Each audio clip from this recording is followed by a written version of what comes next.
ఆరాధన కార్యక్రమాన్ని ప్రారంభించుకున్నామండి. ప్రార్థన చేసుకుని కార్యక్రమాన్ని ప్రారంభించుకున్నాం. సర్వోన్నతుడా, సర్వశక్తిమంతుడా, కృపగల తండ్రి, దయగల దేవుడు, నీ ఘనమైన శ్రేష్టమైన అతి పరిశుద్ధమైన నామానికి స్తుతులు స్తోత్రాలు చెల్లించుకుంటాం మా ప్రభువా.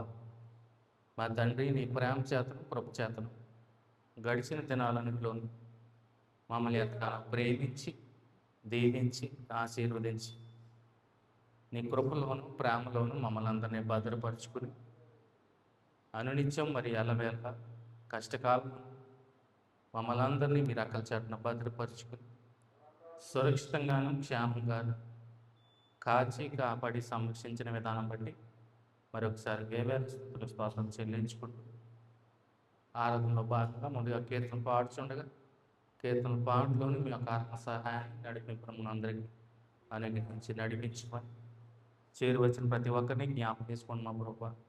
ఇంక నువ్వు రావాల్సిన వారు వారి త్వరితగతిన వారి పనులని ముగించుకుని సంతోషంతో నీ సన్నిధికి రావడానికి మీ యొక్క ఆత్మ సహాయంతో వారందరినీ మరి తోడుకుని మీ సన్నిధానానికి మరి చేర్చుకోండి. ఈరోజు తలపెట్టిన ప్రతి కార్యక్రమాన్ని కూడా మీ చేతులుగా అప్పగించుకుంటూ తద్వారా సమస్త ఘనత మహిమ ప్రభావం మీరు కొనుక్కుంటూ సమస్తాన్ని మీ చేతులుగా అప్పగించుకుంటూ ఈ ప్రార్థన పాసం చేసుకోమని యేసుక్రీస్తు ప్రభువును ప్రార్థించి వేడుకున్నాం మా ప్రియ పరలోకపు తండ్రి, ఆమేన్. ఆరాధనలో భాగంగా కీర్తన పాడుకుని దేవదేవుని స్తుతించుకున్నామండి. చిన్న కీర్తన పుస్తకం నుంచి 7వ కీర్తన పాడుకున్నామండి. ఆరాధనందుకు చిన్న కీర్తన పుస్తకం నుంచి 7వ కీర్తన పాడుకున్నామండి.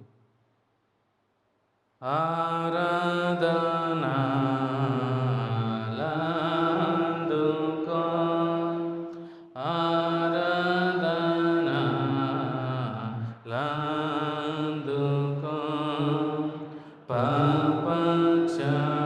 పాపక్షమాపణ జీవమునిచ్చిన కరుణామయ అందుకో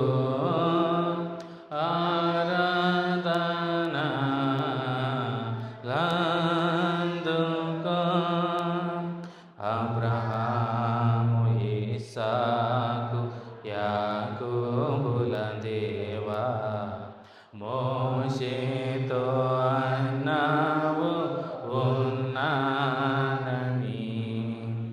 ఆల్ఫాయు నీవే ఓమేగాయును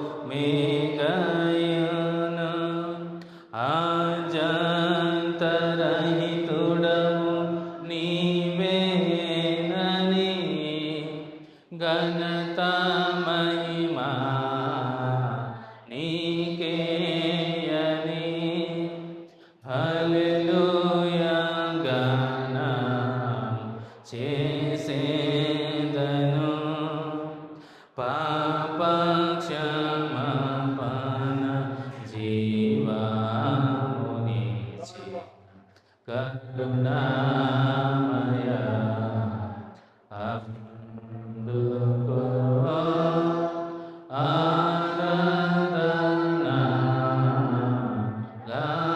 ఆరాధనాలందుకో పాపమున జీవించి నశించితిని లోకంబునాదంచు ఆశించితిని అయినా నీవు రక్షణనివ్వా ప్రేమించి పంపితివి యేసు ప్రభుని ఘనత మహిమా నీకేయని హల్లెలూయా గానం చేసేదను పాపక్షమాపణ జీవమునిచ్చి కరుణామయ అందుకో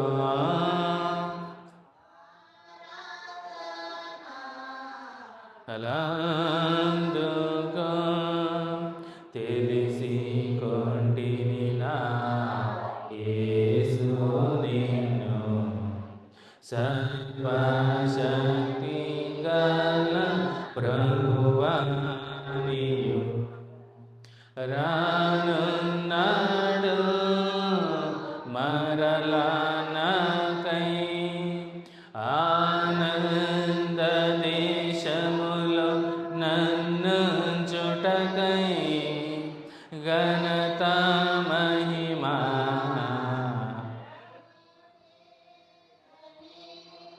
హల్లెలూయా గాన చేసేదను పాప క్షమాపణ జీవమునిచి కరుణామయ అందుకో ఆరాధనా అందుకో అంత సౌందర్యములు వ్యర్థమని ఆశించితి ముట్టంబు గానుండుటకై నిన్న నేడు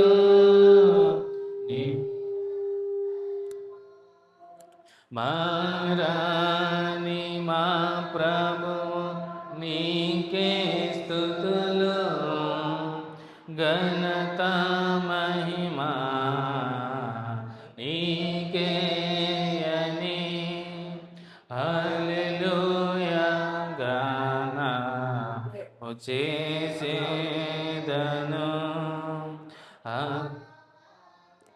మాపన జీవమునిచి కరుణామయ అందుకో ఆరాధనా అందుకో. రెండవదిగా అదే చిన్నకెత్తి పుస్తకరించి 8వ కీర్తన పాడుకుందామండి. యెహోవా నా బలమా యథార్థమైనది నీ మార్గం. యెహోవా నా బలమా యథార్థమైనది నీ మార్గం పరిపూర్ణ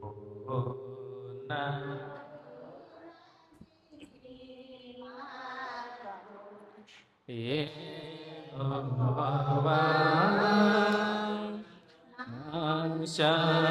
శత్రువులు నన్ను చోటినను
మనుజాలికి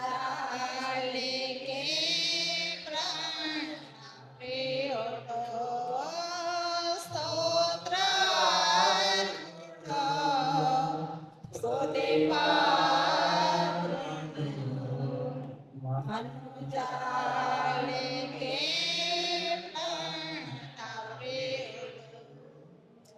రండి రండి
దాన్ని చిన్న పుస్తకించి 65 పాడుతున్నాడు చెబుతా.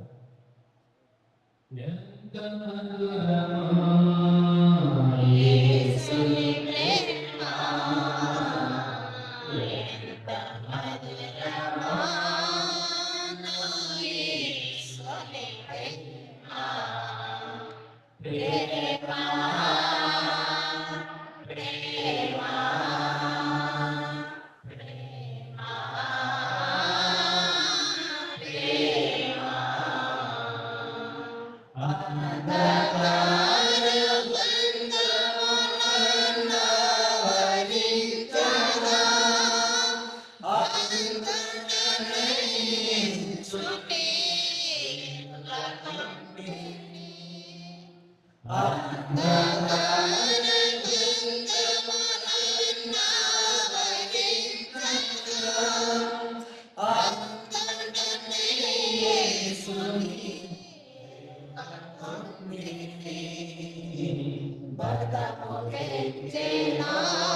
ఎంత మధురమా నా యేసుని ప్రేమ ప్రేమ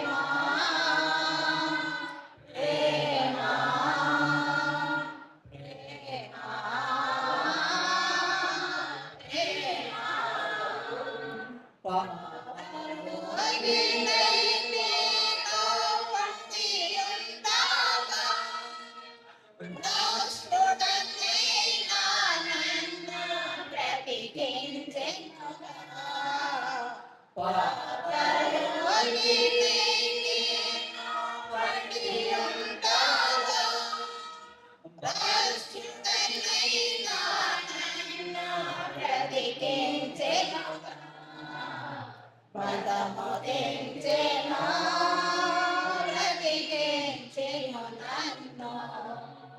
పదను తెంచెను బ్రతికించెను నన్ను యేసుని ప్రేమ ఎంత మధురమా నా యేసుని ప్రేమ ప్రేమ ప్రేమ ప్రేమ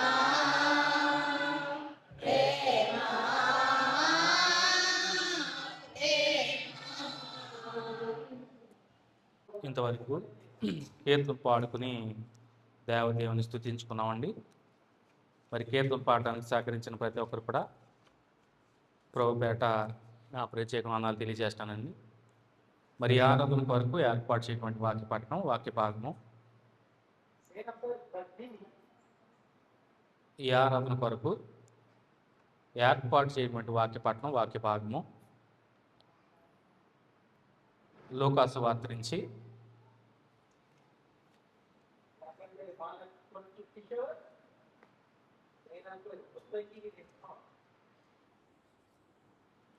ఈ ఆరాధన కొరకు ఏర్పాటు చేయటువంటి వాక్య పఠనం వాక్య భాగము లూకాసు వార్త నుంచి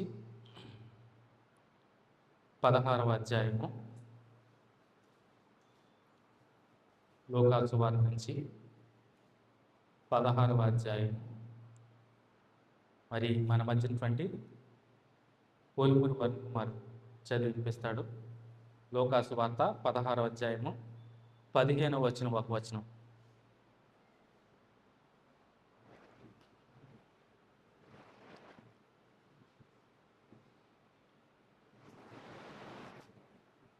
ఒక వచనమే. ఆయన అపహరి ఆయన మీరు మనుషుల ఎదుట మీరందరినీ అపహరించిన వారు మన దేవుడిని మనుషులకు అర్థంగా ఇవ్వబడిన దేవుని దృష్టిగా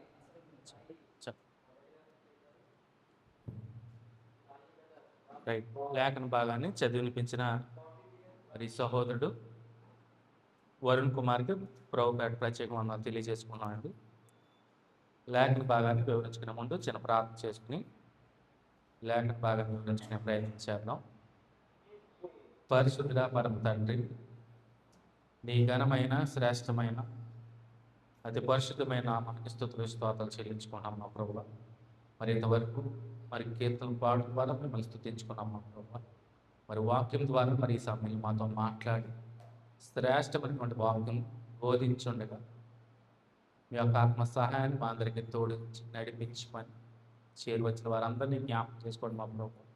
ఇంక నువ్వు రావాల్సిన వారు ఉన్నారు, వారందరూ త్వరితగత మీ సన్నిధికి రావడానికి వారి హృదయాలు తట్టి నడిపించమని ఈరోజు తలపెట్టిన ప్రతి కార్యక్రమాన్ని మీ చేతులుగా అప్పగించుకుంటూ తద్వారా సమస్త ఘనత మహిమ ప్రభావం మీరే పొందుకోమని సమస్తాన్ని మీ చేతులుగా అప్పగించుకుంటూ ఈ ప్రార్థన పాసం చేసుకుంటాం. యేసుక్రీస్తు ప్రవర్తన ప్రార్థించి వేడుకున్నాం మా ప్రియ పరలోకపు తండ్రి. ముందుగా ఇటు సమయాన్ని నాకు అనుగ్రహించినటువంటి తండ్రి అయిన దేవునికి, కుమారుడినటువంటి యేసుక్రీస్తు ప్రవర్తపేట మరి కూడి వచ్చిన ప్రతి ఒక్కరు కూడా నా శుభాకాంక్షలు తెలియజేస్తానండి. దేవుని మహాకృపను బట్టి 4 నెలలు అప్పుడే గడిచిపోయి మరి మే నెలలో మొదటి ప్రభుత్వంలో మనందరినీ ప్రవేశపెట్టిన దేవదేవుని మనం ఎంతగానో కృతజ్ఞత తెలియజేసుకోవాలండి. గడిచిన ప్రభుత్వంలో చక్కటి అంశాన్ని మనం ధ్యానం చేసుకున్నాం. జ్ఞాపకం ఉంది ఎవరికన్నా? మత్తయి సువార్త నుంచి. ఎందుకంటే సువార్తల్లో ప్రాముఖ్యంగా ఎవరి బోధలు ఉన్నాయి?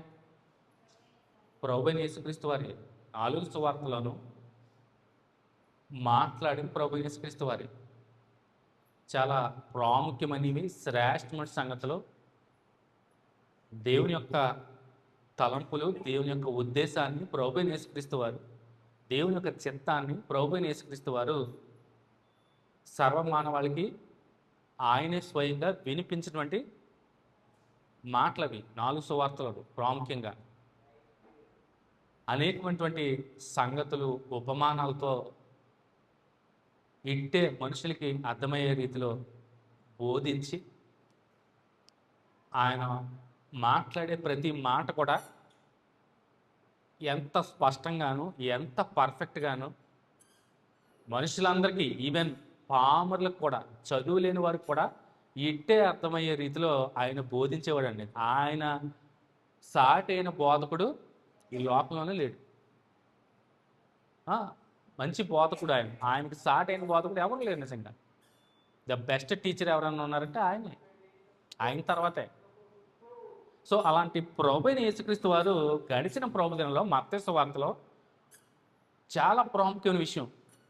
ఎంత ప్రాముఖ్యమైనదంటే, ఎందుకంటే అది స్వయాన దైవ కుమారుని యొక్క మాటలవి. ఏమని చెప్తున్నాడు ఒకసారి జ్ఞాపకం చేసుకుందాం. అదే విషయాన్ని కంటిన్యూ చేసుకుందాం.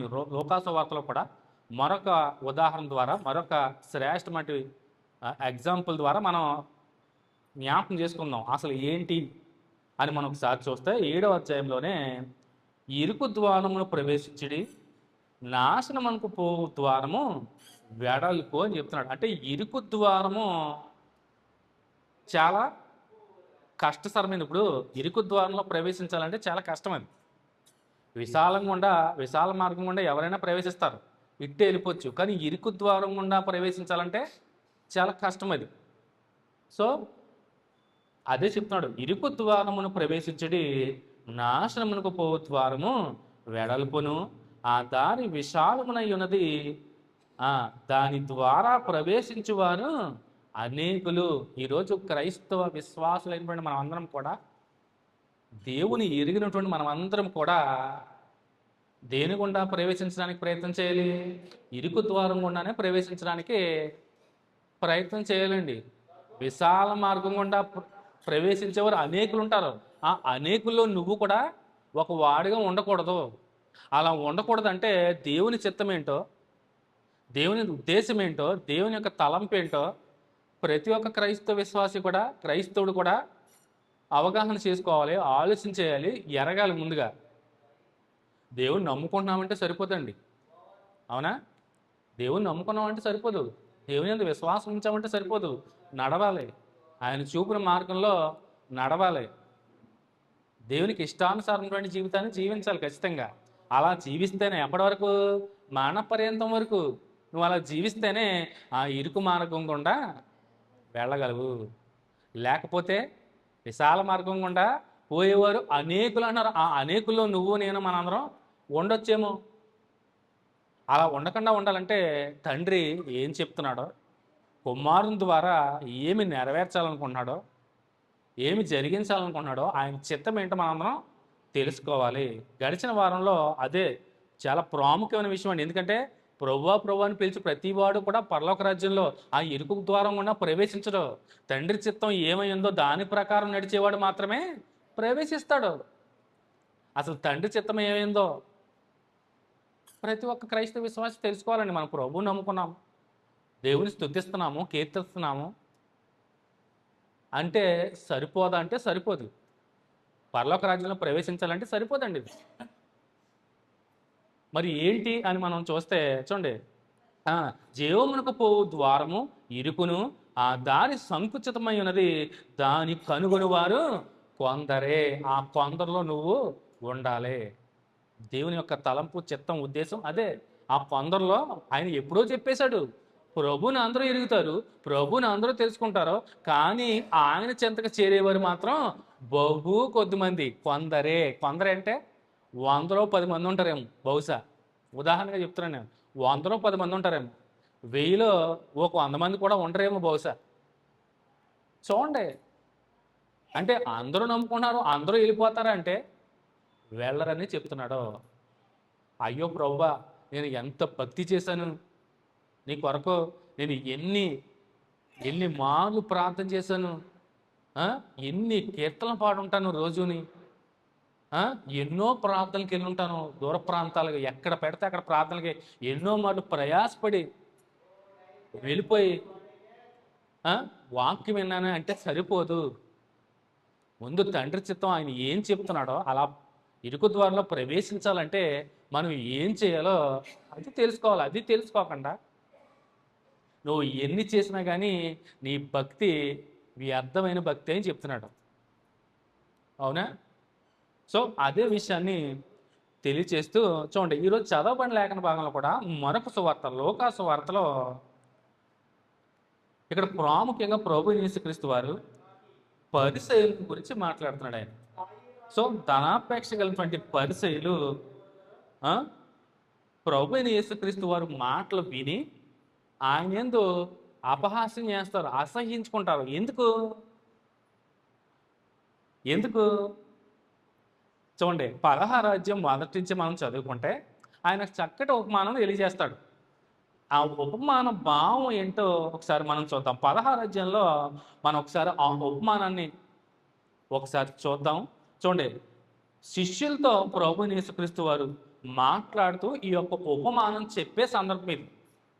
ఏంటా ఉపమానం అంటే చూడండి, మరియు ఆయన తన శిష్యులతో ఇట్లనను, ఏమన్నాడు? ఒక ధనవంతుని యొద్ద ఒక గృహ నిర్వాహకుడు ఉండెను. అతడిని ధనవంతుని యొద్ద ఒక గృహ నిర్వాహకుడు ఉండెను. వాడు అతని ఆస్తిని పాడు చేయుచున్నాడని అతని యొద్ద వాని మీద నేరం మోపడగా. సో ధనవంతుడు ఉన్నాడు, ధనవంతుడు దగ్గర ఒక గృహ నిర్వాహకుడు పని చేస్తున్నాడు. ఆయన ఏం చేస్తున్నాడంట? అతని ఆస్తిని అంతటినీ పాడు చేస్తున్నాడంట. సో పాడు చేస్తున్నప్పుడు వాని మీద నేరం మోపడినప్పుడు అతడు వాని పిలిపించి, నిన్ను గూర్చి నేను వినుచున్న ఈ మాటలు ఏమిటి? నీ గృహ నిర్వాహకత్వపు లెక్క అప్పగించుము. నీవు ఇక మీదట గృహ నిర్వాహకుడివై ఉండవల్ల కాదని వానితో చెప్పును. సో ఎప్పుడైతే ఆ యజమానికి తెలిసిందో పిలిపించి, నువ్వు చేసేదేంటి? ఇక నుంచి నేను పనిలోంచి తీసివేయాలనుకుంటాను, నువ్వు చేస్తుందేంటి? ఈ గృహ నిర్వాహకత్వపు పనిలో నుండి నిన్ను తీసివేయను కనుక చూడండి, నన్ను తీసేస్తాడో, నా యజమాని, నా ఓనర్ నన్ను తీసేస్తాడో అని ఏం చేశాడు? నేను ఏం చేయాలి ఇప్పుడు అని ఆలోచిస్తూ నన్ను పనిలోంచి తీసేస్తాడే, నేను త్రవ్వలేను, భిక్షమెత్తలేను, ఏమి చేయలేనే, ఈ పని తప్పితే నేను ఇంకో వేరే పని చేయలేనే అంటూ నన్ను ఈ గృహ నిర్వాహకత్వ పని నుండి తొలగించినప్పుడు వారు నన్ను తమ ఇండ్లలోనికి చేర్చుకున్నట్లు నేను ఏమి చేయవల్లో నాకు తెలియని అనుకొని తన యజమాని రుణస్తుల్లో ఒక్కొక్కడిని పిలిపించి ఏం చేస్తాడో, నీకు నీ ఎంత వచ్చి ఉన్నాను అన్నప్పుడు 100 ఏమంటాడో 100 మణుగుల నూనె అని చెప్పగా, ఇదిగో నువ్వు 50 మణుగుల నూనెని రాసుకో. మరలా ఇంకొక రుణస్తుని పిలిపించి, నీకు ఎంత వచ్చి ఉన్నాను అన్నప్పుడు 100 తూముల గోధుమలు అనగానే, ఇదిగో 50 తూములు గోధుమలు రాసుకో.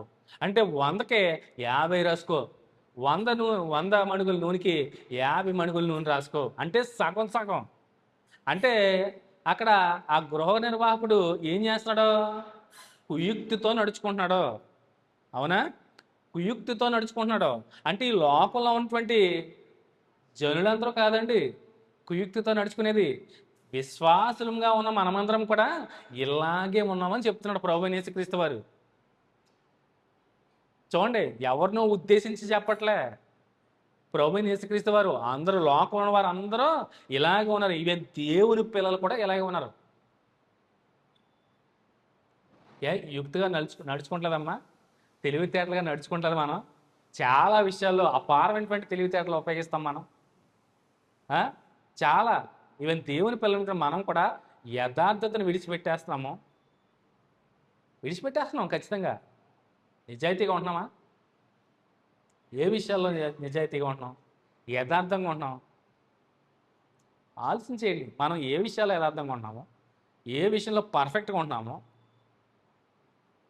ఆలోచించేయాలి. మనం ఎన్ని విషయాల్లో, ఏ విషయాల్లో ఎలా ఉంటున్నామో మనమే పరిశీలన చేసుకోవాలి.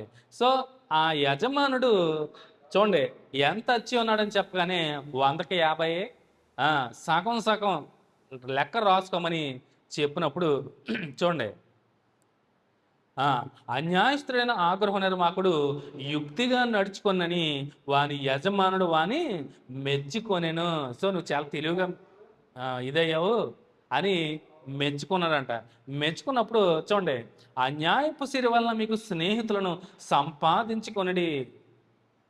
అన్యాయపు సిరి వల్ల మీరు స్నేహితులను సంపాదించుకోండి. అలాంటి వారికి ఎక్కువ మంది స్నేహితులు ఉంటారు అని ప్రభు అని యేసుక్రీస్తు వారు మాట్లాడుతూ చివరిలో ఏమంటారో తెలుసండి? ఆ? ఒక యజమానికి అంటండి ఇద్దరు పనివారు ఉండలేరంట. ఒకవేళ ఉంటే ఒకరిని ప్రేమిస్తాడో ఒకరిని ఖచ్చితంగా ద్వేషిస్తాడో. అందుకనే చివరాఖరి వచనాల్లో చూడండి, మీరు దేవునికిని సిరికిని సేవింపలేరని. అంటే మీరు దేవుణ్ణి ధనాన్ని సమానంగా ప్రేమించలేరు. మీరు ధనాన్నే ప్రేమిస్తారో దేవుణ్ణి ఎంత మాత్రం మీరు ప్రేమించలేరు అని ముఖాముఖిగా చెప్పేశారు. చెప్పగానే పరిసయ్యులకి ఏమైంది? అక్కడ కోపం వచ్చింది. ఇది మమ్మల్ని గురించే చెప్తున్నారు. ఈరోజు వాక్యం చెప్తున్న సేవకులు వాక్యం చెప్తుంటే మా గురించే బోధకుడు మాట్లాడుతున్నాడంటే మరి ఇంకెవరి గురించి మాట్లాడతాడు? బోధ చేసే సేవకుడు బోధ ఎవరు చేస్తాడో? గోడలకు చేయడండి, విశ్వాసులుగా చేస్తాడు. ఎవరొకరి హృదయానికి తాకుతుంది వాక్యం అనేది, పొడుచుకుంటుంది, పొడవబడుతుంది. మారు మనసు ఇంకెప్పుడు వస్తుంది? వాక్యం విని పొడవబడితేనే మారు మనసు వచ్చేది. అవునా? అది వదిలేసి అదో సేవకుడు నా కోసమే వాక్యం చెప్తాడంటే మరి ఇంకెవరికి చెప్తారు వాక్యం? ఏదో సందర్భంలో ఏదో వారంలో ఎవరొకళ్ళని తాకుతుంది వాక్యం. తాకినప్పుడు నువ్వు రియలైజ్ అవ్వకుండా ఈ పరిసయ్యుల్లాగే నువ్వు కూడా బిహేవ్ చేసావు అనుకో. పరిసయ్యులు విన్నారు కనుకనే ప్రభు మాటలు విని అపహాస్యం చేశారు, అసహించుకున్నారంట. చూడండి, అదే వచనం చదవబడిన లేఖన భాగంలో ఏమంటున్నారు? ధనాపేక్ష గల పరిసయ్యులు ఈ మాటలన్నీ విని ఆయన చెప్పిన ఉపమాన భావం విని ఉపమానం చెప్పాడు, అంతేగాని డైరెక్ట్గా వాళ్ళని మొహం మీద ఆ ఉపమానం శిష్యులతో చెప్పడం ఈ పరిసయ్యులు కూడా వినడం, అది మా కోసమే అని. చూడండి, ధనాపేక్ష గల పరిసయ్యులు ఈ మాటలన్నీ విని ఆయనను అపహసించుండగా ఆయన చెప్పే మాటలే చదవబడిన లేఖన భాగం. ఏం చెప్తున్నారు? ఆయన మీరు మనుష్యుల ఎదుట నీతిమంతులని అనిపించుకొని వారు కానీ. చూడండి, మీరంట మనుషుల్ని ఎదుట నీతిమంతులని అనిపించుకుంటారు. చూడండి, ఈరోజు చాలామంది క్రైస్తవులు కూడా మేము మంచోళ్ళము, మేము చాలా యథార్థపరములు అని మనుషులు ఎదుటే కనపరుచుకుంటారు. చూసారా? మేము చాలా నీతిమంతులము, మేము యథార్థపరులము, భక్తిపరులము అని కనపరుచుకోవడానికే బైబిల్ పట్టుకుని ఊరంతా తిరిగేయచ్చు. అవునా? మేము భక్తిపరులము అంటే భక్తి బైబిల్ పట్టుకుని తిరిగితే రాదండి. ఎప్పుడు వస్తుంది మరి? దేవుని చూపిన మార్గంలో దేవుడు ఏదైతే చెప్పాడో ఆ చెప్పిన మాట ప్రకారం నడిస్తే చాలు. దేవుడు అదే కోరుకున్నాడు. అంతేగాని ఊరంతా బైబిల్ పట్టుకుని తిరిగినా ఉపయోగం లేదు. అదే చెప్తున్నాడు ఆయన, మీరు మనుష్యులు ఎదుట నీతిమంతులమని అనిపించుకుని వారు కానీ. ఒకవేళ మనుషుల గురించి నువ్వు భక్తిపరుడు అని అనిపించుకుంటావేమో కానీ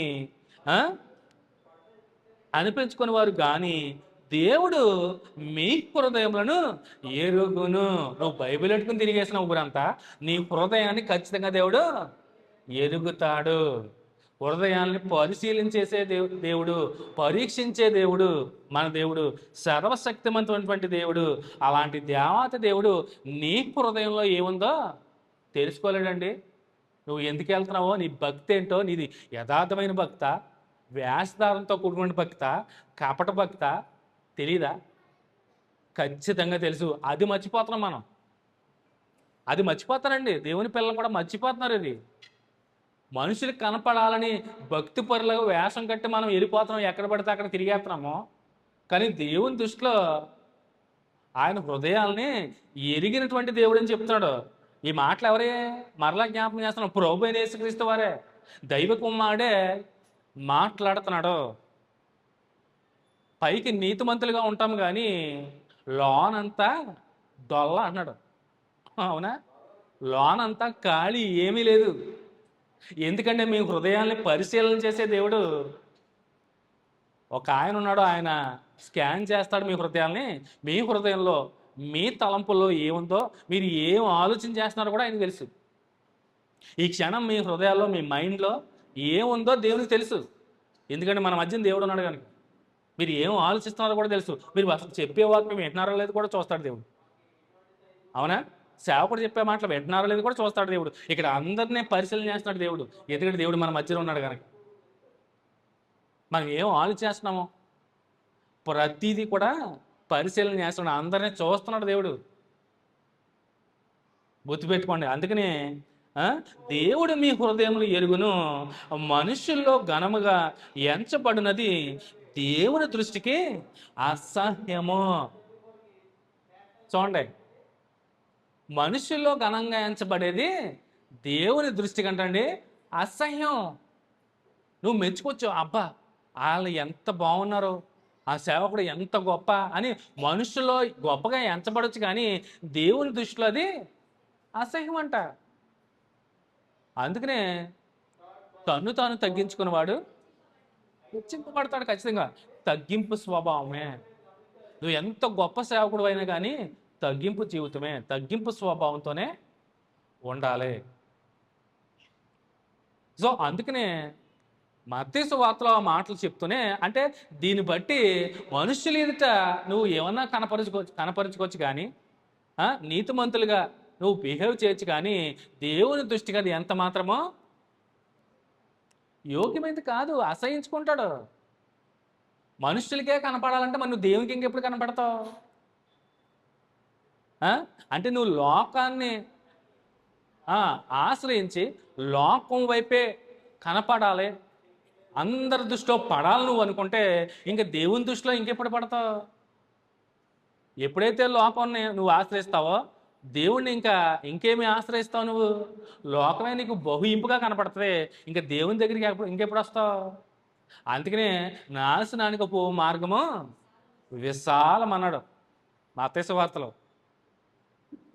చూడండి, ఈ లోకంలో ఉన్నటువంటి క్రైస్తవ విశ్వాసులు మనం అందరం కూడా మనుషులకి కనపడాలనే చేస్తున్నాం. అన్నీ మన భక్తి కానీ ఏదన్నా కానీ కనపరుచుకోవడానికి, మనుషులు ఎదుట గొప్పగా కనపడడానికి మనుషులు ఎదుటే మనం అన్నీ చేస్తున్నాం. కానీ అలా చేస్తే దేవుని దృష్టికి అది అసహ్యం అంట. నీవే దేవునికి కనపరుచుకో. ఎలా కనపరుచుకోవాలి? నీవే దేవునికి కనపరుచుకో. దేవునికి కనపరుచుకోకుండా మనుషులకి కనపడాలని నువ్వు ఎన్ని హంగు ఆర్పాటాలు, ఎన్ని జిమ్మికులు, ఎన్ని మ్యాజిక్లు చేసినా కానీ ఉపయోగము ఉండదు. అందుకనే నాశనానికి పోయే మార్గము విశాలము, అందులో ప్రవేశించేవారు అనేకులు అన్నారు. చూసారా? ఇందు నిమిత్తమే పరిశీలన ఉద్దేశించి చక్కగా చెప్పాడు. మీరు అట్ ది సేమ్ టైం ఒకే టైంలో దేవుణ్ణి దానాన్ని చెప్పకనే చెప్పేశాడు. ఏ యజమానుడు ఇద్దరు దాసులకి యజమానుడిగా ఉండలేడు. ఒకరిని ప్రేమిస్తాడు, ఒకరిని ద్వేషిస్తాడు ఖచ్చితంగా. సో అదే విషయాన్ని తెలియజేస్తూ పరిశీలన ఉద్దేశించి ఆయన శిష్యులతో ఉపమానం చెప్పినప్పుడు పరిశీలన వినగానే ఆ పరిశీలు ప్రభుని యేసుక్రీస్తు వారిని అపహసించి ఆయన వారి హృదయాలను ఎరిగిన వాడు కనుకనే, పరిశీల హృదయాలు వారి తలంపులు ఎరిగిన వాడు కనుకనే వెంటనే ఆయన మీరు మనుష్యులు ఎదుట నీతిమంతులని అనిపించుకొని వారు కానీ దేవుడు మీ హృదయములను ఎరుగును, మనుష్యుల్లో ఘనముగా ఎంచబడినది దేవుని దృష్టికి అసహ్యం. లోకం దృష్టిలో నువ్వు బాగా కనపడచ్చు, కానీ దేవుని దృష్టిలో నథింగ్. అసలు అసహించుకుంటాడు. చూడండి, లోకంలో నువ్వు ఎంత గొప్ప చేసినా, ఎంత భక్తి ప్రదర్శించినా మనుషునికి కనపడాలని అదంతా వ్యర్థం. దేవుడు దాన్ని అసహించుకుంటాడు. కేవలం మనుషులకి కనపడాలని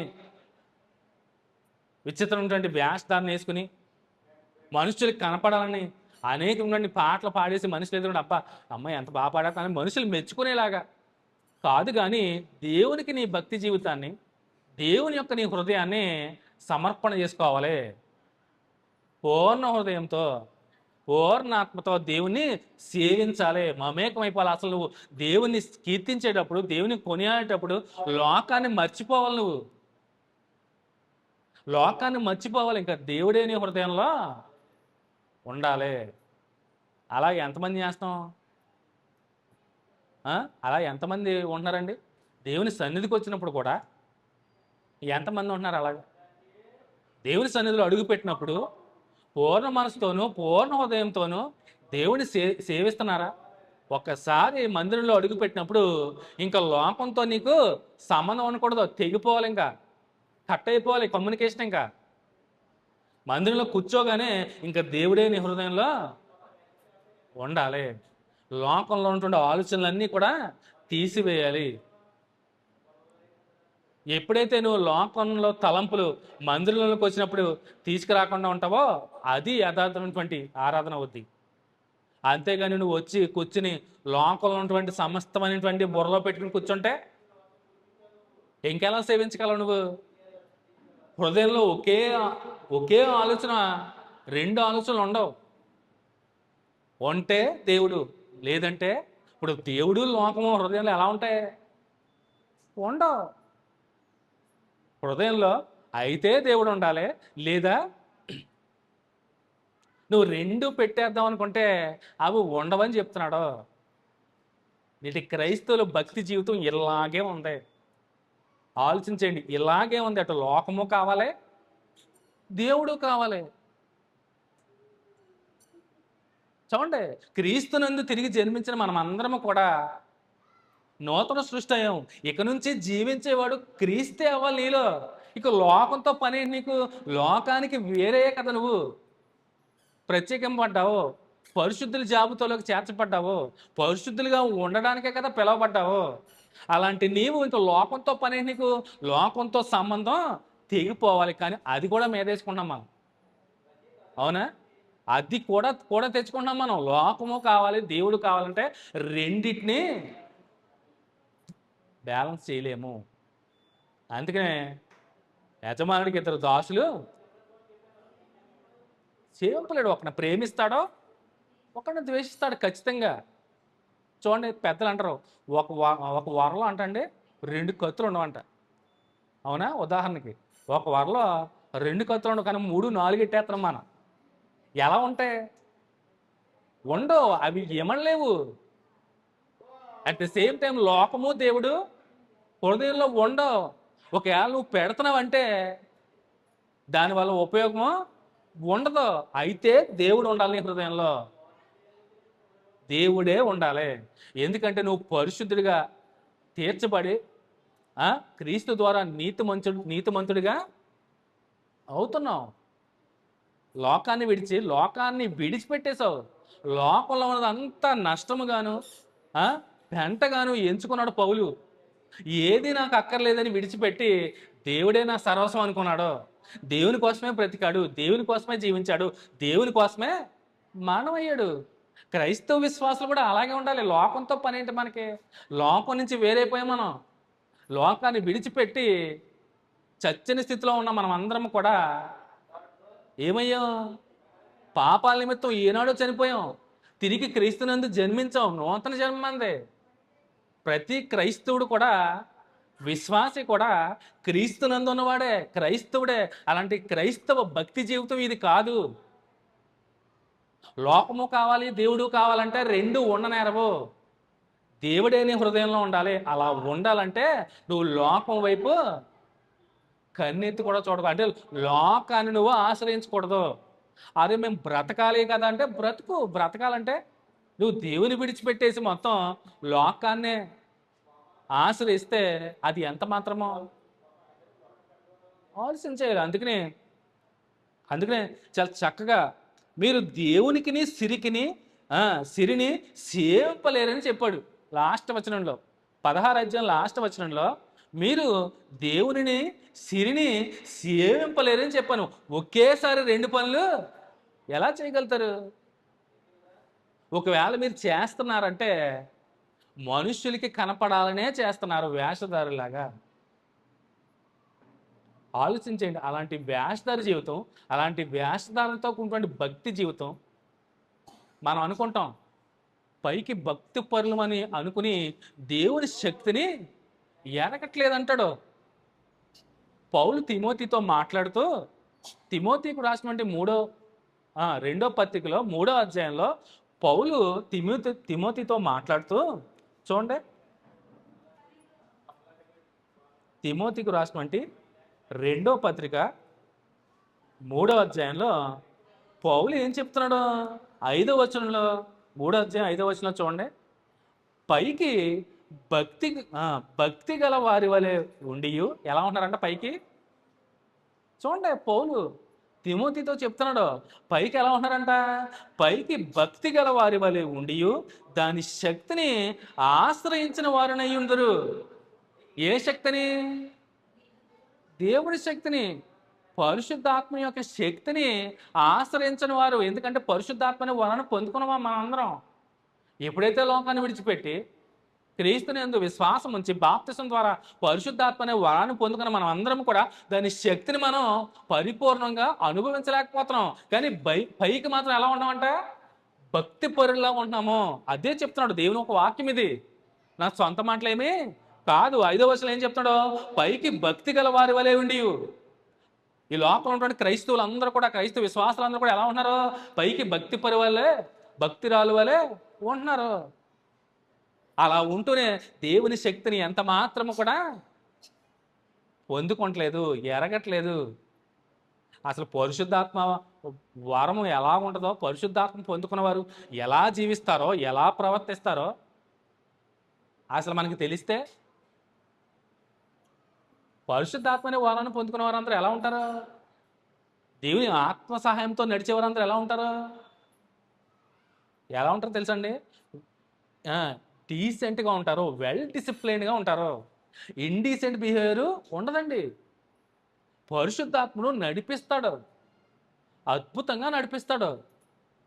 ఆ వరాన్ని పొందుకున్న మనం అందరం కూడా ఎలా ఉంటామో, పరిశుద్ధాత్మ ఆవరించి కమ్ముకొని మన మీద ఎలా ఉంటుందో ఒకలాంటి ప్రొటెక్షన్ ఉంటుంది మన మీద.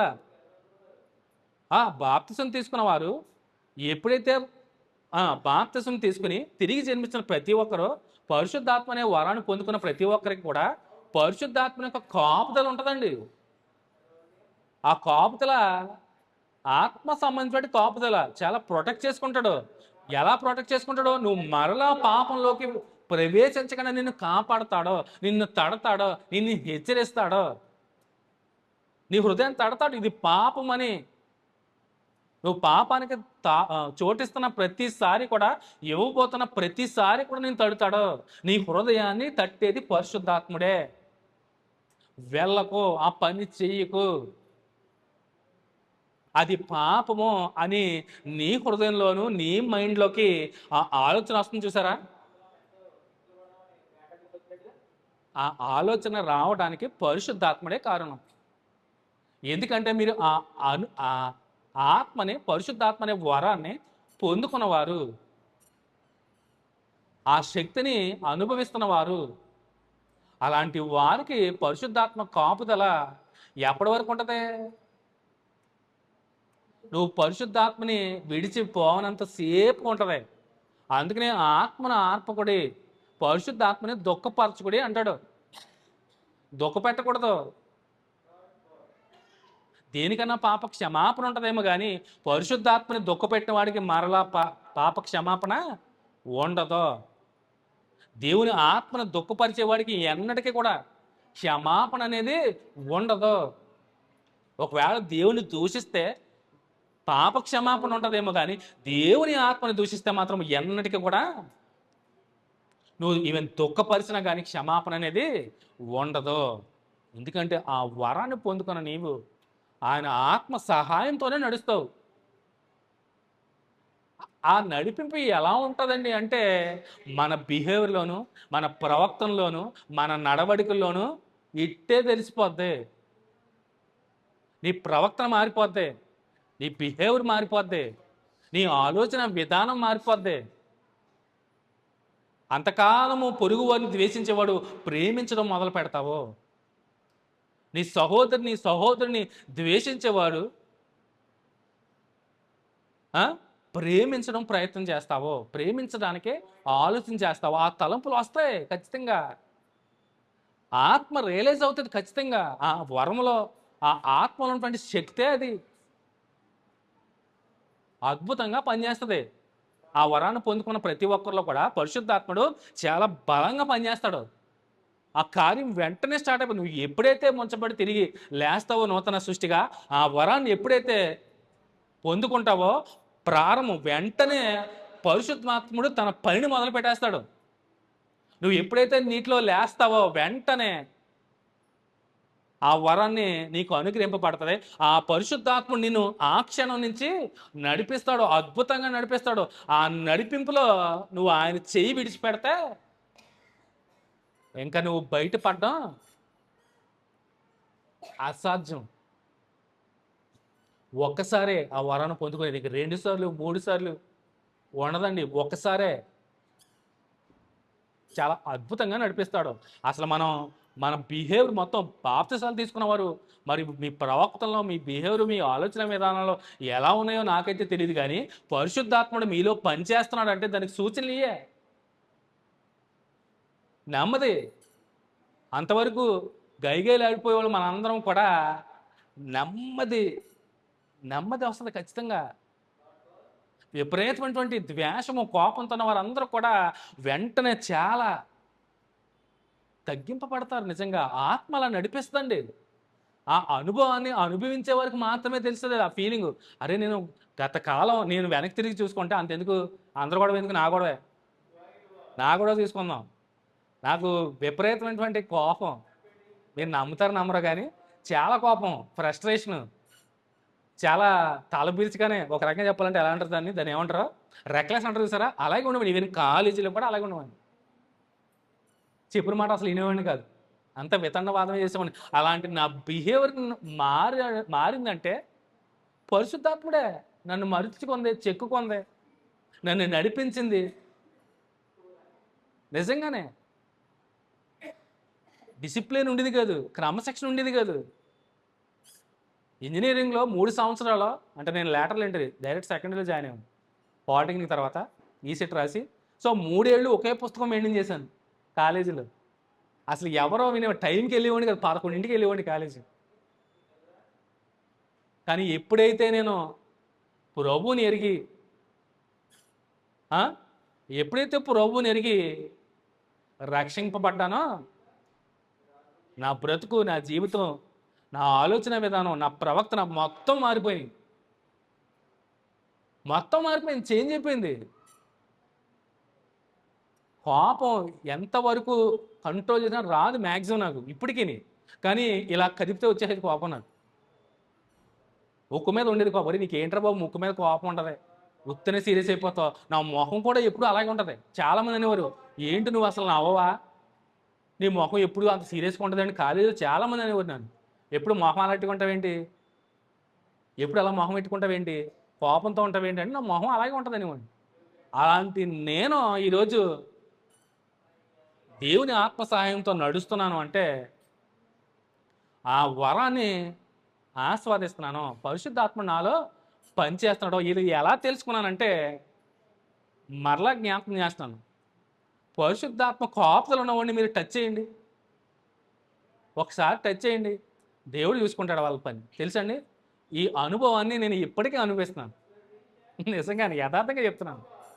పరిశుద్ధాత్మ నడిపింపులో ఉన్న వారిని ఒకసారి టచ్ చేయండి, వాళ్ళకి ఏదైనా హాని తలపెట్టండి. నిజంగా పరిశుద్ధాత్మలో నడుస్తున్నవాడు వారిని ఎవరన్నా టచ్ చేసినా కానీ దేవుడు వారిని ఖచ్చితంగా పనిష్ చేస్తాడు. దేవుని ఆత్మ సహాయంతో నడుస్తున్న వారిని మీరు ఏం చేసినా కానీ దేవుడు ఖచ్చితంగా వారి మీద అందులో పగ తీర్చుకున్నట్టు నా పని అంటాడు. అవునా, పగ తీర్చుకోవడం నా పని, నేను చూసుకుంటాను అంటాడు. వారి జోలికి ఎవరు వెళ్ళినా కానీ దేవుడే కాస్తాడో కాపాడతాడో. ఇలా ఈ అనుభవం నేను ఎన్నోసార్లు చెక్ చేసుకున్నాను, ఎన్నో విషయాల్లో, ఒకటి కాదు, ఈవెన్ 10 సందర్భాల్లో నన్ను నేనే చెక్ చేసుకున్నాను. ఈవెన్ నాకు నా పనిలో నా దేవుని పనిలో నాకు ఇది కొరతగా ఉందంటే యవనస్తులు తెలుసు చాలామందికి. దేవుని పనిలో నాకు ఇది కావాలి అని నేను మనసులో అనుకుంటే చాలు అది 2-3 రోజులు ఆ కళ్ళ ముందుకు వచ్చేసేది. యవనస్తులకు తెలిసి చాలామందికి నిజంగానండి. దేవుని ఆత్మ సహాయంతో నడిచే వారికి దేవుడు ఎలా ఎలా పని చేస్తాడో, ఎలా కార్యాలు చేస్తాడో బెస్ట్ ఎగ్జాంపుల్. మేము సువార్తకి వెళ్తున్న టైంలో కూడా మాకు ఇది కొరతగా ఉంది. మొదటి నుంచి చెక్ చేసుకుంటా ఉంటే ఫస్ట్ వీడియోలు తీసేయడానికి ఛానల్లో ఒక ఫోనే ఉండేది, నా ఫోను సరిపోవట్లే.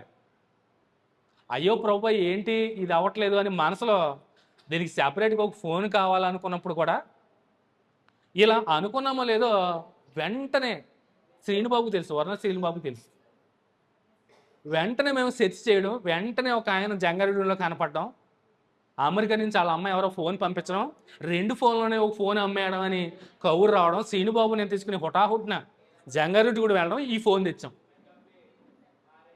అది ₹1,80,000 ఫోను, ₹65,000 మా చేతికి వచ్చింది. తెలుసండి, మీరు నమ్మరు.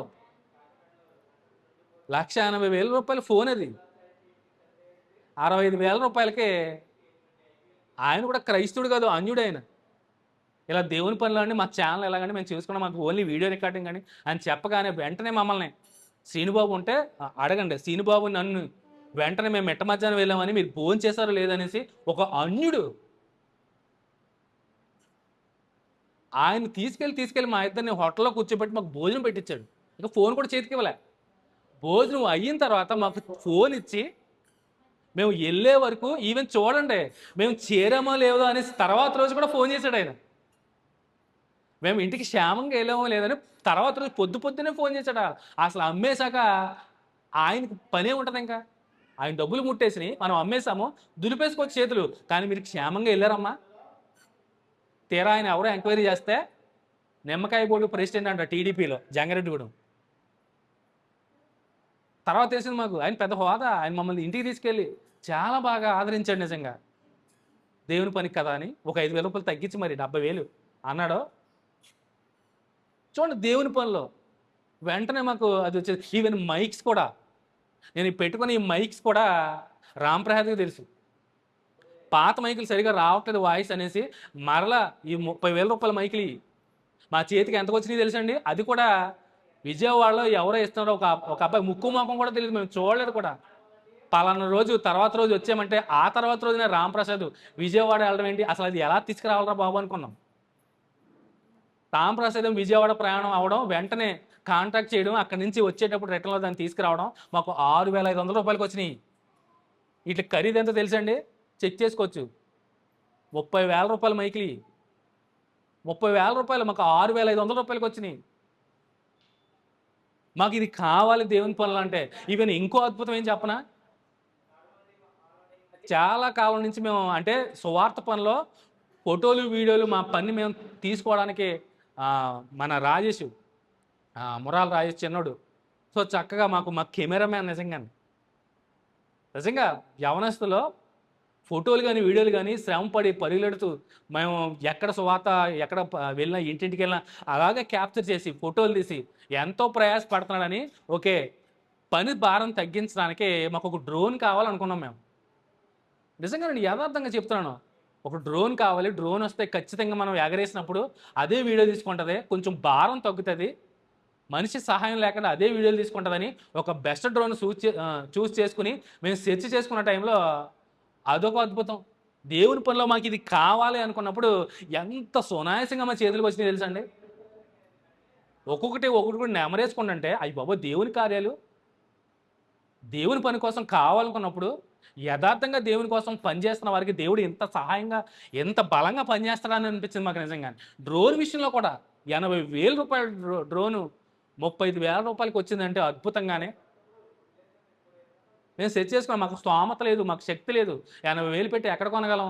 ఇలా ఆలోచన చేస్తూ నా ఫ్రెండ్ శంగపూర్లో, నా 10th క్లాస్మేట్ శంగపూర్లో చాలామంది ఉన్నారు. సడన్గా ఆడు ఫోన్ చేయడం, ఎప్పుడూ లేనోడు, అసలు నేను మర్చిపోయినాను, గుర్తుపట్ల ఫోన్ చేసి ఏదో సందర్భంలో మాట్లాడుతూ ఎలా ఉన్నావు అని అంటాం. నువ్వు శంగపూర్లో ఉన్నావు కదా, నాకు పలానా డ్రోన్ కావాలరా, అక్కడ చాలా తక్కువ రేట్లకు వస్తాయంట, నువ్వు ఎప్పుడు వస్తావంటే వచ్చే నెలలోనే వస్తాను అన్నాడు. సరే అని వెంటనే ఆ మోడల్ నెంబర్ ఫోటోలని పంపడం, ఆడు చూసి మాకు ఫోన్ చేయడం. 35,000 అనగానే డబ్బులు పంపించడం, ఆ వస్తూ దాన్ని తీసుకురావడం. డీమపురం అబ్బాయిది ఇంటికి వెళ్ళి దాన్ని కలెక్ట్ చేసుకుని రావడం. మన ఏప్రిల్ నెలలో డ్రోన్ ద్వారా ఎగరేసాం. నిజంగా అద్భుతంగా వచ్చినాయి. చూడండి, మన యూట్యూబ్ ఛానల్లో కూడా ఉంది. అద్భుతంగా పైనుంచి తనంతట తానే వీడియో తీసిందంటే దేవుని పనిలో మాకు ఇది కావాలి అంటే చాలండి, అలా వస్తుందంటే అద్భుతం కదా నిజంగా. ఎన్ని చూసాం మేము నిజంగానే, ఫోన్ విషయంలో, మైకిల్ విషయంలో, డ్రోన్ విషయంలో. దేవుని పనిలో మాకు ఇది కావాలి. అంతెందుకు కారు విషయంలో కూడా 14వ తారీఖున మేము సువార్తకి వెళ్ళాలి, కానీ రోజు క్యాన్సిల్ అయింది. 15వ తారీఖుని కారు మా గుమ్మంలో ఉందంటే పాపం కుర్రోళ్ళు కూడా 10,000 20,000. పాపం శ్రీనుబాబు కూడా అనే కారు సెకండ్ హ్యాండ్ కొంటాకే మా కుటుంబం తరపు నుంచి 20,000 రూపాయలు, మీకు చెప్పలేదు ఇప్పటికీ, 20,000 రూపాయలు ఇస్తామని ల్యాబ్ తరపున అలా ఇచ్చాడు మాట. కానీ దేవుడు ఒక్క రూపాయి కూడా. యవనస్తులు అందరూ సిద్ధపడ్డారు, 10,000 5,000 కారు కొనుక్కుంటాయి, రెండో వెహికల్ ఎక్కువ మందిని తీసుకెళ్తాయి. కానీ ఒక్క రూపాయి కూడా ఖర్చు లేదు నిజంగానే. అలా వచ్చి ఇంట్లో గుమ్మం ముందు ఉంది. మనం వాడం ఆ దేవుని పని కోసం కారు, 2 కార్లు. అద్భుతం అసలు. అంటే దేవుని పని యథార్థంగా జరిగిస్తే ఆయన కార్యాలు ఎలా ఉంటాయా? దేవుని యొక్క ఆత్మ అంటే పరిశుద్ధాత్ముడు ఎంత గొప్పగా ఇంకా ఇంత అద్భుతంగా నడిపిస్తాడంటే కళ్ళ ముందు అలాగా కనపడుతున్నాయండి ఆయన కార్యాలు. అంత బలంగా పనిచేస్తాడండి దేవుని పనిలో పరిశుద్ధాత్ముడు. నిన్ను నడిపించడంలో కూడా అద్భుతంగా పనిచేస్తాడు. నీ విధానం మారిపోతుంది, నీ ఆలోచన మారిపోతుంది, నీ ప్రవర్తన మారిపోతుంది. ద్వేషించేవాడు ప్రేమించడం మొదలు పెడతావు, హక్కును చేర్చుకోవడం మొదలు పెడతావు, సహాయం చేసేవాడిలాగా ఉంటావు. పరిశుద్ధాత్మ అనుభవాన్ని పొందుకున్న వారు తమ చర స్థిరాస్తులు అమ్మి అపోస్తుల పాదాల ముందు పెట్టారంటే చూడండి దేవుని యొక్క ఆత్మ ఎంత బలంగా పనిచేసిందో. మరి ఈరోజు ఆనాటి ఆదిమ సంఘము వారి చరా స్థిరాస్తుల ఆస్తులు అన్నీ అమ్మేశారంట. అన్నీ అమ్మేసి పాదాల దగ్గర, శిష్యులు పాదాల దగ్గర పెట్టేశారంటే సమస్తము. ఈరోజు మన పరిస్థితి ఏంటి? మనం కూడా క్రైస్తవులమే, క్రైస్తవ విశ్వాసులమే. మనం అలా చేయగలమమ్మా? అలా చేయాలంటే ఎంత హృదయం కావాలి, అసలు ఎంత విశాల హృదయం కావాలి. వారు అమ్మేసి అన్నీ అపోస్తుల పాదాల దగ్గర పెట్టేశారు అంటే అద్భుతం కదండి వారి భక్తి జీవితం. నిజంగానే ఈరోజు మాట్లాడుకున్నామంటే వారి గురించి, ఆదిమ సంఘం గురించి, శిష్యుల గురించి మనం మాట్లాడుకున్నామంటే గ్రంథంలో ఉన్న భక్తులందరి జీవితాలను మనం పరిశీలన చేసుకుంటూ వారిని జ్ఞాపకం చేసుకుంటామంటే వారు భౌతికంగా లేకపోయినా కానీ విశ్వాస మూలంగానే మాట్లాడుతున్నారో, జీవిస్తున్నారో. నీతిమంతుడు విశ్వాస మూలంగానే జీవిస్తాడు. మరణించిన భౌతికంగా మన కళ్ళ ముందు లేకపోయినా కానీ మాట్లాడుతున్నారు. సో మన విశ్వాసపు స్థాయి ఎలా ఉంది, మన భక్తి జీవితం ఏ స్థాయిలో ఉంది ఆలోచన చేసుకోవాలండి. ఆలోచన చేసుకోవాలి. అదే మనం కొలమానంతో కొలిస్తే నేటి క్రైస్తవ విశ్వాసానికి ఆనాటి క్రైస్తవ విశ్వాసానికి 1% కూడా ఉండదండి. అందుకనే పౌలు తిమోతి నువ్వు అలా ఉన్న పైకి భక్తి పరులను నటించకే అంటున్నాడు. అదే చెప్తాడు 2 తిమోతిలో 3వ అధ్యాయంలో 5వ వచనంలో. పైకి భక్తి గల వారి వలె ఉండి దాని శక్తిని ఆశ్రయించిన వారిని ఇందురు. ఇట్టి వారికి విముఖుడవై అలాంటి వారికి నువ్వు దూరంగా జరిగిపో. ఎందుకంటే వాళ్ళు పైకి భక్తి పరులంగా నటిస్తారో అలాంటి వారితో నీ సాంగత్యమో దూరం జరుగు. అలాంటి వారితో నువ్వు జోడిగా ఉండకో, జత కట్టకో, స్నేహం చేయకు. ఎందుకంటే పైకి వారు భక్తి పరులాగా నటిస్తారు కానీ వారు యథార్థమైనటువంటి భక్తి పరులు కాదు. పైకి దగ్గర కొన్ని సందర్భాల్లో మనలాగానే కనపడతలేదా? అని కూడా కొన్ని సందర్భాల్లో పైకి భక్తి పరులోనే కనిపిస్తాం. అందరూ అలా ఉంటారు కానీ అది మానుకోండి, అది వదిలేసేయండి అని చెప్తున్నాడు. ఆ 2 ఒక దిక్కున ఉండవని చెప్తున్నాడు. దేవునికి సిరికిని ఎక్కడ సాంగత్యం? ఒకే దిక్కున ఎక్కడ ఉంటాయి? ఉండవు. నీ హృదయంలో దేవుడే ఉండాలి. ఇంకో దానికి చోటిస్తున్నావంటే లోకానికి చోటిస్తున్నావు అంటే ఎంత మాత్రం కూడా రెండు హృదయంలో ఉండనేరవు. దేవుడే నీ హృదయంలో ఉండాలి, క్రీస్తే నీ హృదయంలో ఉండాలి, ఆయన తలంపులే నీలో ఉండాలి. ఆయన ఎలా పరిశుద్ధంగా జీవించాడో అలాంటి పరిశుద్ధమైన జీవితమే జీవించాలి.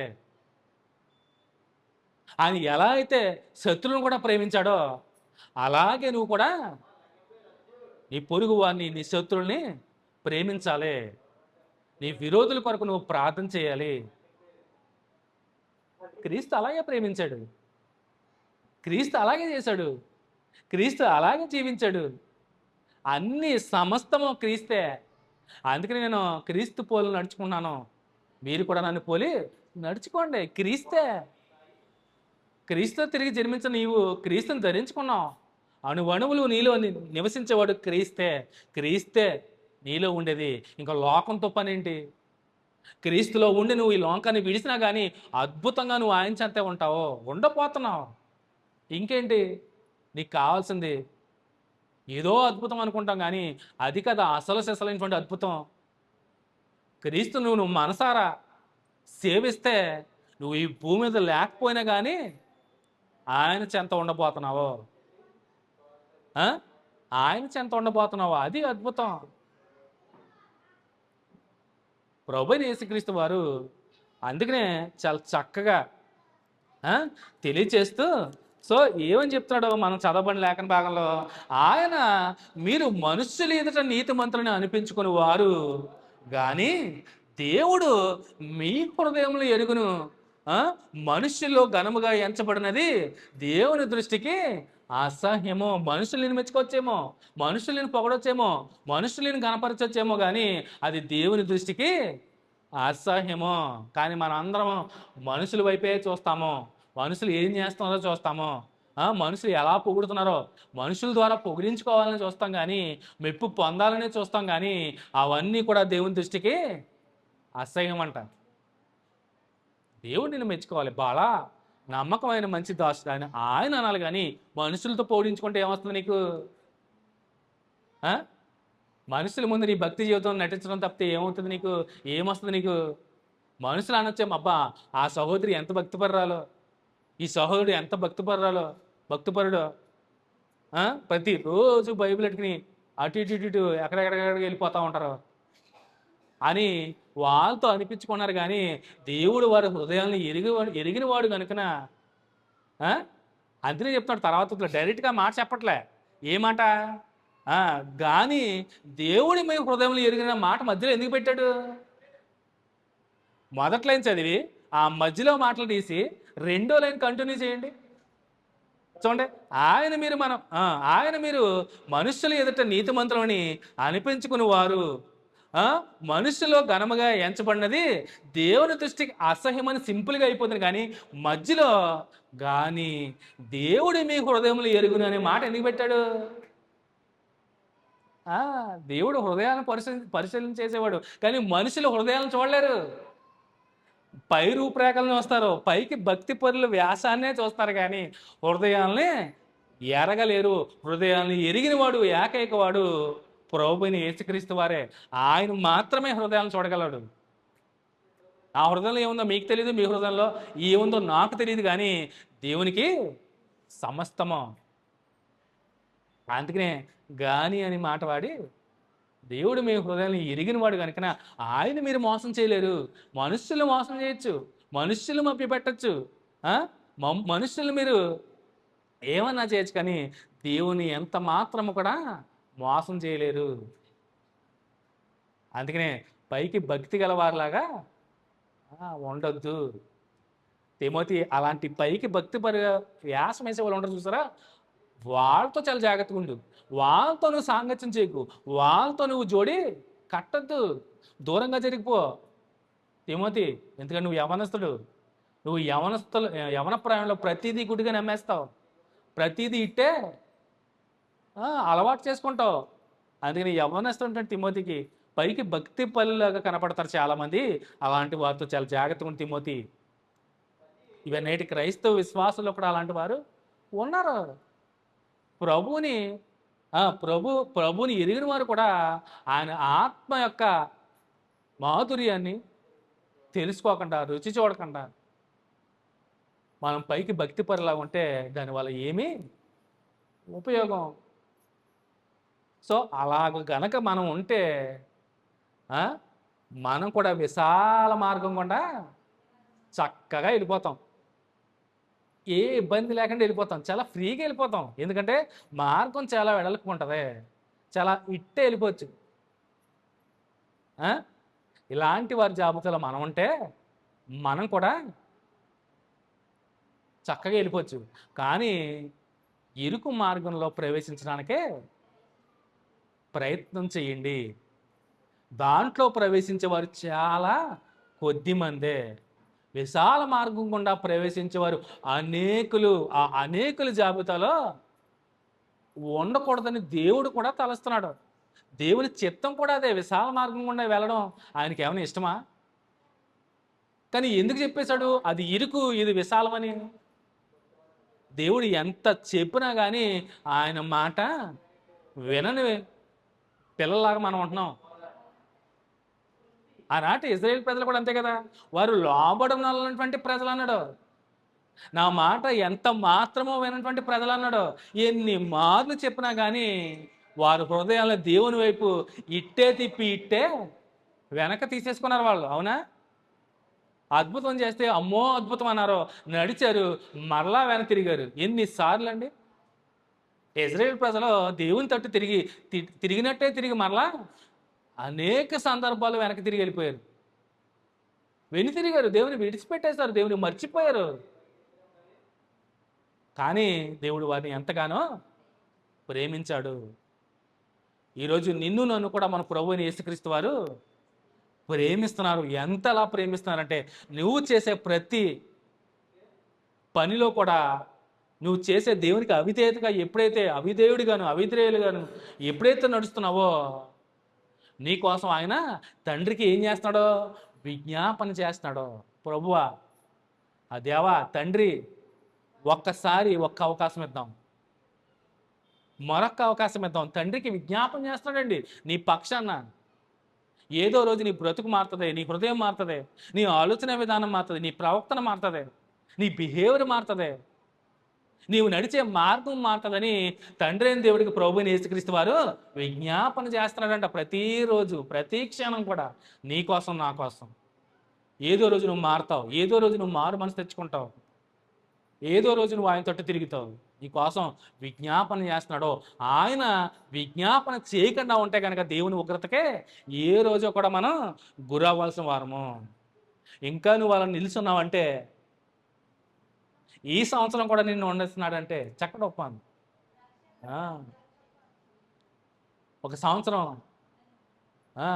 తోటమాలి యజమానితో, అయ్యా ఈ సంవత్సరం కూడా వండేద్దాం, నేను దాని చుట్టూ తవ్వి ఎరువులేసి పెంచుతాను, ఒకవేళ అది మంచిగా ఫలిస్తే ఉంచుతాము, ఒకవేళ మంచిగా ఫలించకపోతే దాన్ని నరికి అవతల పారవేద్దాము. ప్రభువైన యేసుక్రీస్తు వారు కూడా నీ పక్షాన విజ్ఞాపన చేస్తున్నాడు తండ్రికి. ఏదో రోజు నువ్వు మంచిగా ఫలిస్తావని, ఆయన చూపుల మార్గంలో నడుస్తావని, భయభక్తులు కలిగి జీవిస్తావని, పరిశుద్ధంగా జీవిస్తావని, దేవుని చిత్తాన్ని నెరవేర్చే కుమారుడుగాను కుమార్తెగాను ఉంటావని నీ పక్షాన ఆయన విజ్ఞాపన చేస్తున్నాడు. ఆలోచించేయండి.